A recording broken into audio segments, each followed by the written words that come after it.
ഇപ്പോഴുള്ള അവസ്ഥയിൽ വിഷമിച്ചിരിക്കുന്നവരാണോ നിങ്ങൾ? ഭാവിയിൽ എന്താകുമെന്നാലോചിച്ച് ടെൻഷൻ അടിച്ചിരിക്കുന്നവരാണോ? പേടിക്കേണ്ട, ഖുർആൻ അവരോട് ഡയറക്റ്റ് സംസാരിക്കുന്നുണ്ട്. പലപ്പോഴും എനിക്ക് പല വിഷമങ്ങളും വരുന്ന അവസരത്തിൽ ഞാൻ എപ്പോഴും ഓർക്കാറുള്ള ചില ആയത്തുകളാണ്. കേട്ടോക്കാം. ബിസ്മില്ലാഹിർ റഹ്മാനിർ റഹീം. മാ വദ്ദഅക റബ്ബുക വമാ ഖലാ. നിങ്ങളുടെ റബ്ബ് നിങ്ങളെ ഒഴിവാക്കിയിട്ടില്ല കേട്ടോ, നിങ്ങളെ ദേഷ്യപ്പെട്ടിട്ടുമില്ല. വലൽ ആഖിറത്തു ഖൈറുൽ ലക മിനൽ ഊല. നിങ്ങൾ വരാനിരിക്കുന്ന ദിവസങ്ങളുണ്ടല്ലോ, നിങ്ങൾ ഇപ്പോഴുള്ള അവസ്ഥയേക്കാൾ ഉത്തമമാണ്. വരാനിരിക്കുന്ന ദിവസങ്ങൾ നിലവിലുള്ള സാഹചര്യത്തെക്കാൾ ഖൈറായതാണ്. വലസൗഫ യുഅതീക റബ്ബുക ഫതദ്ദാ. നിങ്ങളുടെ റബ്ബ് ശേഷം നിങ്ങൾക്ക് തരും, അപ്പോൾ നിങ്ങൾക്ക് തൃപ്തിയാകും. ഇതിനേക്കാൾ ആശ്വാസം നൽകുന്ന വാക്ക് ഒരു മുഅ്മിനെ സംബന്ധിച്ചിടത്തോളം എന്താണ്?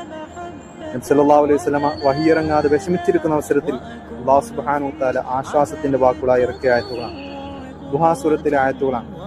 ദിവസവും 7 തവണ ഓതുന്നു, നല്ല മാറ്റങ്ങൾ കാണാൻ സാധിക്കും ഇൻഷാ അല്ലാഹ്.